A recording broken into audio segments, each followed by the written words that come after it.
કૃષ્ણ જે કર્ણ હતા કે તમને બધાને બેસવાનો આશ્રય મળ્યો, એટલા માટે તમને બધાને કહું, પૂનમનો દિવસ અને એ દિવસ મહત્વપૂર્ણ માનવું, હોળીમાં આપણા માટે મહત્વપૂર્ણ માનવું. ચંદ્રમાં પૂર્ણ કલાય, સવાર ને સંધ્યા થતા સૂર્ય તમારો સોનાનો આપે અને પૂનમનો દિવસ તમને મહત્વપૂર્ણ પૂજા કરવાનો દિવસ આપે. તમારી અંદરમાં જેવી રીતે પૂર્ણમાનો ચંદ્રમાં જળ હલે એવા તમારા અંતઃકરણની અંદરમાં તમારા મંત્રોના જાપનો જ્યોતિ જલે, શીતળ જ્યોતિ. સૂર્ય તપે સહી, બપોરે ઢળતો જાય એનો તાપ કમ કરે, સંધ્યા થાય સુવર્ણનો થાય, એ કહેતો જાય તારા માટે રાત્રિ સોનાની આપું.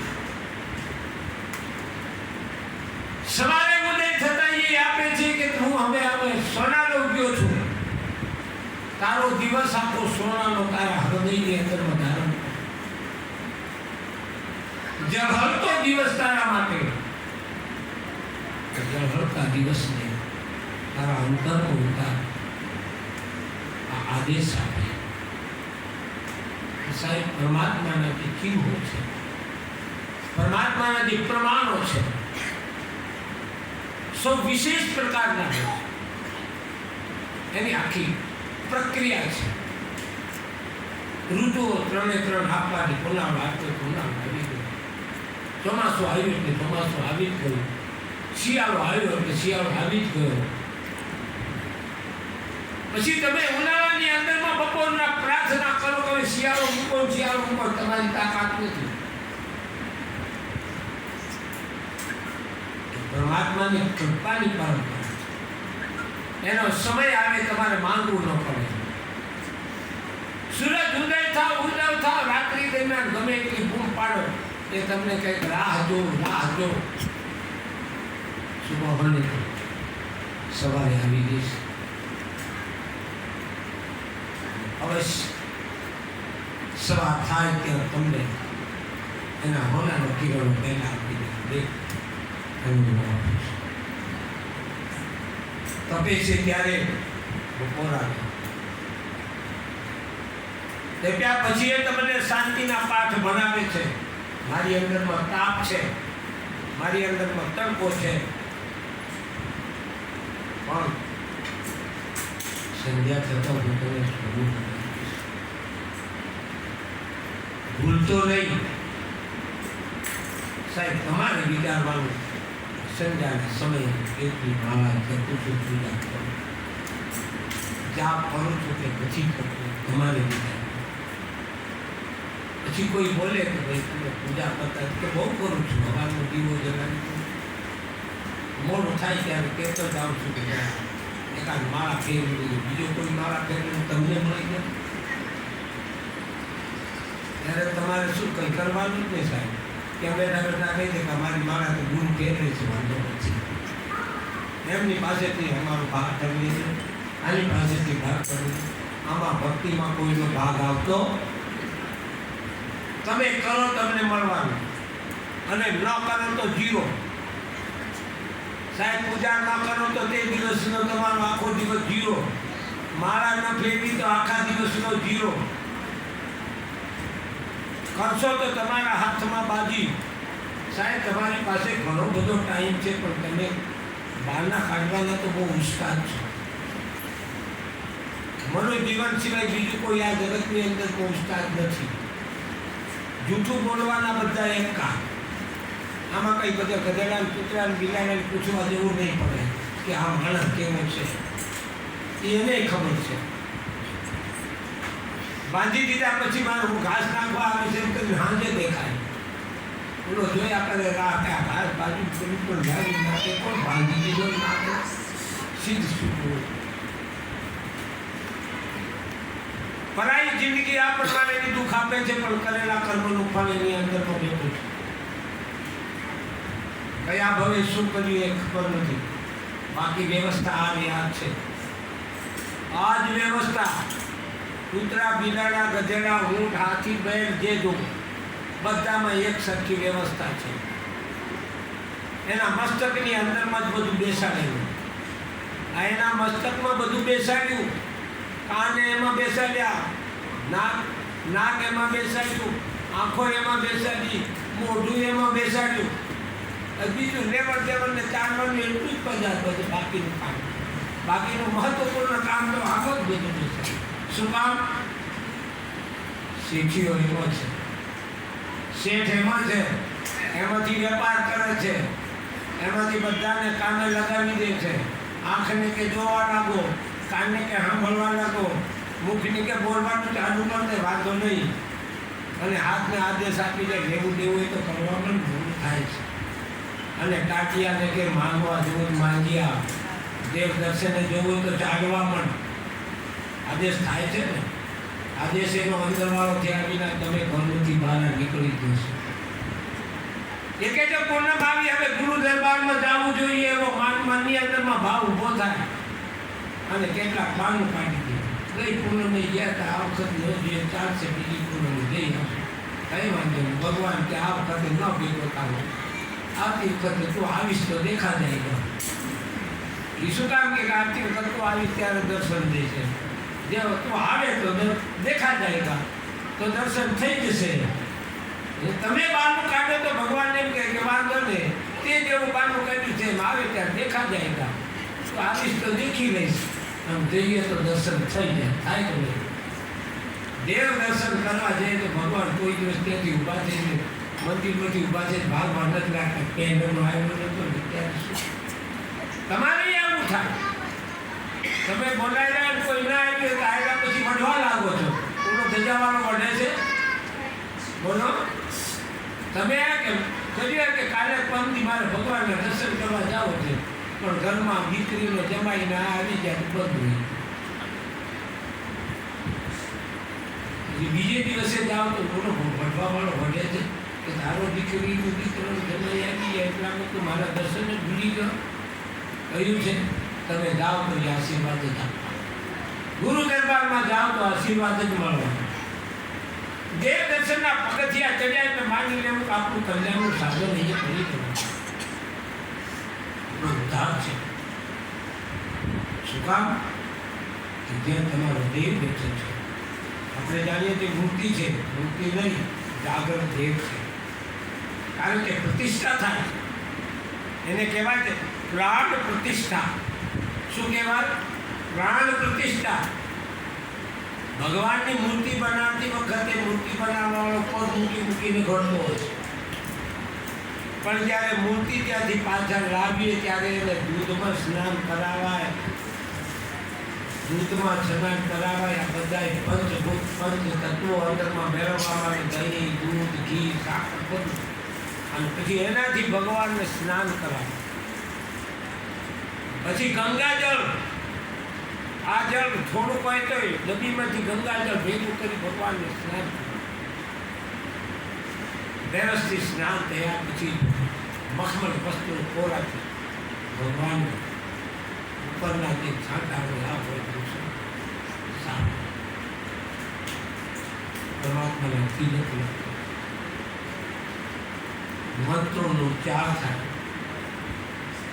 અને સમયની મર્યાદા જોઈને પ્રતિષ્ઠાનો સમય મહત્વપૂર્ણ જોઈ એ સમયે તમારા દેવની મૂર્તિની પ્રતિષ્ઠા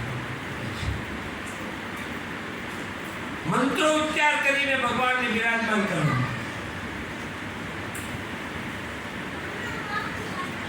વિરાજમાન થયા પછી દેવની અંદરમાં મંત્રો ઉચ્ચાર કરીને હજારો માણસ ભેગા થઈ આરાધના કરે છે. એની અંદરમાં મંત્રની ઉપાસનાને કારણે અંદરમાં દૈવી શક્તિ આવે. એ પ્રતિષ્ઠા કરેલા દેવતાઓના દર્શન કરવા માટે યાત્રાઓમાં તમે જાઓ છો. ત્યાં દેલવાડાના દેરા, કે હિમાલયની ગુફાઓ, કે ઉચ્ચ શિખરો, કે માં ચામુંડા ઊંચાઈ પર લોકો જાય છે કે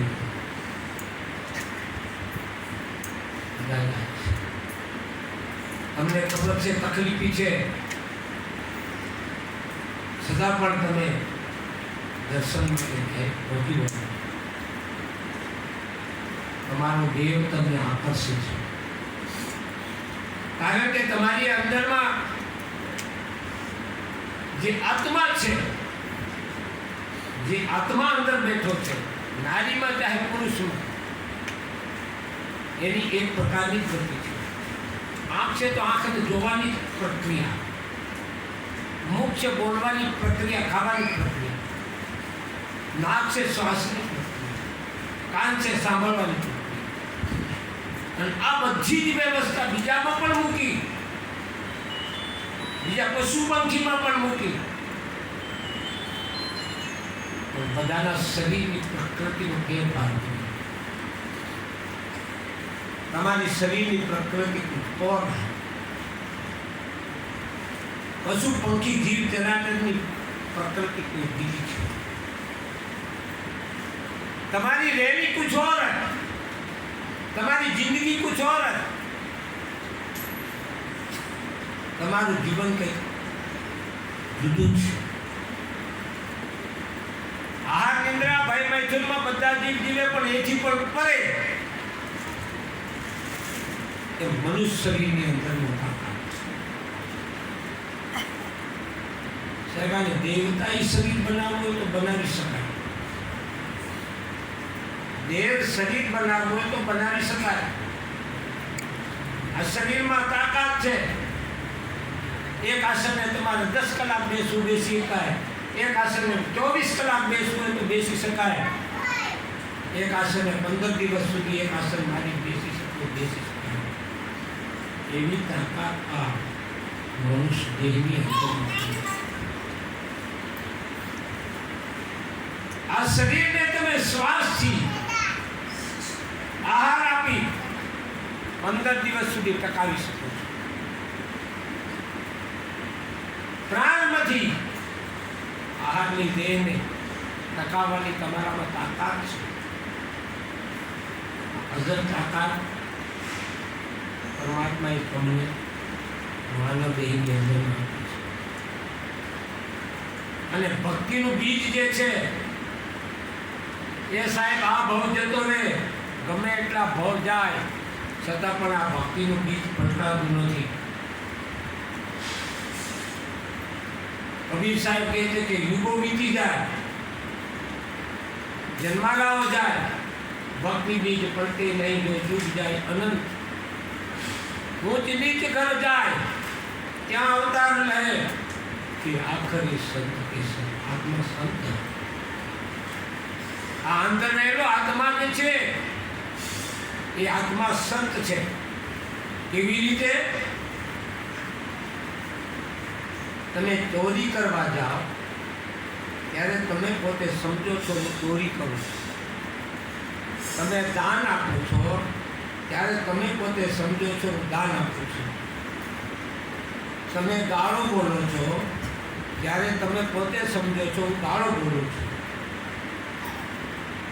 तमे कोईना घरनी अंदरमां नाना मोटा प्रमाणमां गमे ते प्रकारनो भक्ष्य भोजनो जमता हो, तमने पोताने खबर पड़े, तमे जानो छो, तमे पोते स्वीकारो छो कि हूँ भोजन नहीं करवा देव, मांस मदिरा दारू तारी पीवो छो। तमे दारू पीता हो ने न कही सको कि अमृत पीवो एवा छे। तमे आ भक्ष्य भोजनो खाता छो ने न कही सको कि हूँ तो शाक भाजी सरस मजाना बटाकानुं शाक खाव छो एवानी तमारामां ताकात नथी। केम ताकात नथी? तमारी नजर सामे देखाय छे, तमे एने जुओ छो, ए जोया पछी तमने खबर पड़े छे कि आ बटाका नथी, आ पर माटी छे। तमे जुओ छो कि आ भाजी छे,